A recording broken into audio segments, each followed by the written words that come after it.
All right, so today I am talking with Jared Larkin.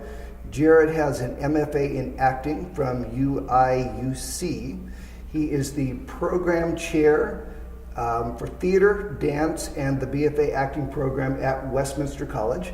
And he is also the director of Othello, which opens here at Westminster College April 4th, runs April 4th through 6th and 11th through 13th. Jared, thank you for joining me today. Thanks for having me. I appreciate it. I guess one of the big questions to start out with is Othello. I mean, this is a major undertaking. Indeed. Shakespeare, noted as being one of Shakespeare's more difficult plays with some of his more difficult roles. Big question is, first of all, why Shakespeare? That's, I think, the easiest question. When looking at actor training, we obviously want to use the best material we can, and he's easily considered the greatest playwright to have ever lived.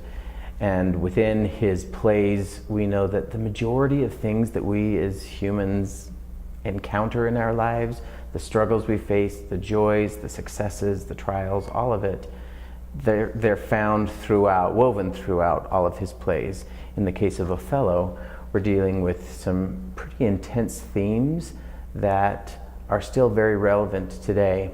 I was working with Tristan, who's playing Othello, and there's some difficult things that are uncomfortable for him as a person to do, especially physically, and in certain physical moments with the actress playing Desdemona, he struggled with it. And I simply went to the internet and went to a local news station, and we scrolled through and saw how even here in Salt Lake City and in Utah, there were several examples of domestic violence or murder or things that were done, infused, or motivated by jealousy, which are major themes within Othello. So these are not themes that were relevant in Elizabethan England, they're relevant in contemporary Utah. So that was really easy. We want to use classical texts because the skill set that it requires to approach that text, to make it clear, to make it legible for a contemporary audience, those are skills that are going to be applied to all sorts of theater and dramatic literature, whether it's classical or contemporary. So for sure, we're trying to make sure that our students here get an opportunity to do that at least every 2 years, sometimes more if we can make it happen. Right on. It is relevant. It's being done a lot. What are you doing and how are you approaching your version of Othello that will make it stand out from the others? I think the first thing that I wanted to do with this particular show was work for some additional gender parity, and not just having additional females on stage, but putting them in key positions that also allow for other aspects of humanity to come forward. For example, normally Rodriga is Rodrigo and played by a man, and we get the jealousy aspect and potential jealousy from Rodriga of Othello, and of Othello of potentially Rodrigo, and certainly of Cassio. Here I wanted it to be that without like hitting people over the head, we're going to do a play that's about sexuality. We're just saying, I'm sure that bisexual and lesbians were living at that time period, and so why aren't they represented in our show? So they are, and Rodriguez is a lesbian, our Desdemona is bisexual, and I think it adds a complexity to Othello that now, instead of just fearing and being jealous potentially of men, he can see that she could have cheated on him with any person, and it doesn't matter where he turns, that kind of whirlwind that allows him to descend and do the things that he does in this play. I wanted it to be around every corner, and that every opportunity for him to find a moment of jealousy was provided for him.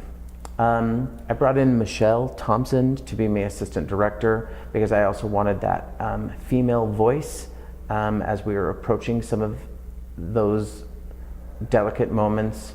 I wanted us to have conversations about, there's a larger conversation about intimacy direction and what people are comfortable with. So we spend a lot of time talking about the physicality and how I didn't want it to be a romanticized version of this, with him walking slowly with a pillow and putting it on her face. There's a lot of violence in this, and the women dole out the violence as much as the men, and are equal in every way. That was really important to me. So I think if people are coming for weak, demure victims in their Shakespeare heroines, this will not be the production for them. They are feisty, fierce warriors in their own right, each of them. I think one of the other things that I really wanted to make happen was for us to make use of the direct address, where our characters are speaking directly to the audience. We're not establishing a fourth wall and staying behind it the entire time, but we're busting through and having conversations with our audience. I would like for our audiences to side sometimes with the villain or the anti-hero. When we look at contemporary shows like Breaking Bad, those are really popular, and we started to pull for people who were doing somewhat despicable and certainly questionable things. And my goal with Iago and with Othello, I mean, he plots to kill people, is that when we look at their motivation and their reasoning, that we sympathize, that we empathize, not that we would do those things ourselves, but they were like, oh, I kind of hope he gets away with it, or why am I thinking that? Why would I want him to get away with it? Because when we do that, we stop just putting ourselves in the role in our own lives of heroine or hero, and start to see that that's all sometimes depending on the viewpoint, that I can understand why I do things and feel 100% justified, but do I ever take a step to see it from another point of view, someone else's point of view, where I'm looked at as the villain? With that in mind, how would that alter how I approach my life, the things that I do, the things that I say? It might. And that's what I think good theater does for us. It challenges our notions about ourselves and the world in which we live, and asks us to think of it from a new perspective. Mm-hmm. You said a moment ago that you had brought in your assistant director, Michelle Thompson, to help give a female point of view, and that the show is very raw and rough and violent. You also brought in Zach Curtis, yes, to do coordinating of fights. Zach being the chair of theater at the Salt Lake Community College, the job that he is doing up there is amazing. Yes, he's really good at it. Here's the truth. I'm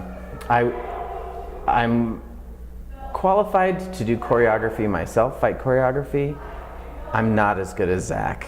He's much better. He's got additional certifications. I think it's great for our actors to work with new voices, and he's done I think a really wonderful job.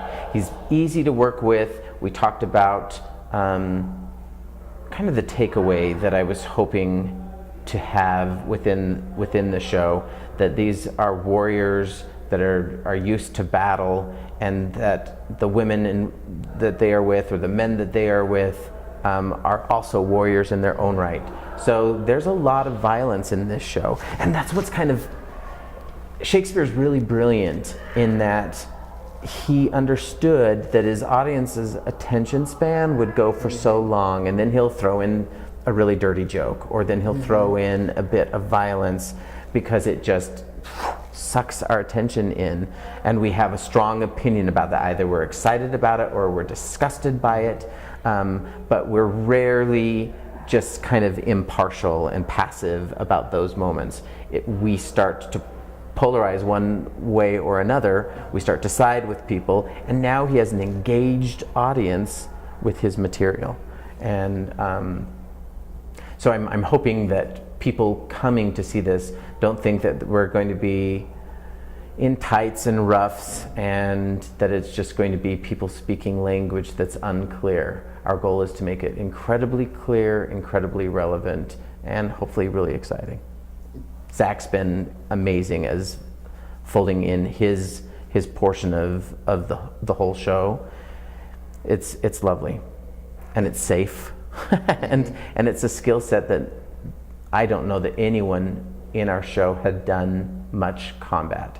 So what a great opportunity to advance their skill set while doing a show. And you and Michelle have been working with the actors on diction to where it does sound, even though it's not contemporary English language, it's understandable. You listen to them and you're like, okay, I understand what you said. It's not thee and thou in weird, not understandable ways. It still comes across as understandable. That's the hope, right? I think people approach Shakespeare with a lot of biases, and one of those biases is that it's hard to understand, and I don't happen to share that bias. I think it's very understandable if delivered well, and so part of the challenge of training younger actors, and younger in experience, not just in age, is helping them decipher ways in which to frame the language and deliver it in such a way that it is quite clear. I think people will come away saying, I wasn't prepared to like that as much, and I thought I was going to be confused, but I actually understood a lot of it. The first couple of minutes I was a little confused, but then it became really clear. I think that's the conversation that most people will have as their ear. It takes a few minutes for them to kind of get accustomed to heightened text, but we're working to make that earlier and earlier in the process, so that hopefully within the first 2 or 3 minutes they've already flipped, and the rest of the show is completely clear for them. That's the goal. Awesome. And you have picked amazing actors. I'm curious, you had said earlier that you did some gender switching and adjusting, like with Rodrigo and some of the other roles. Did you come in to the casting process with that in mind, that you were going to do that? I did. I knew, based on where we are as a program, the ratio of females to males. When we were picking the season, I knew that I was interested in having more parity. It's, especially in classical texts, it just is so dominantly what we would think of as stereotypically male, and there's not as much representation, and thankfully that is shifting.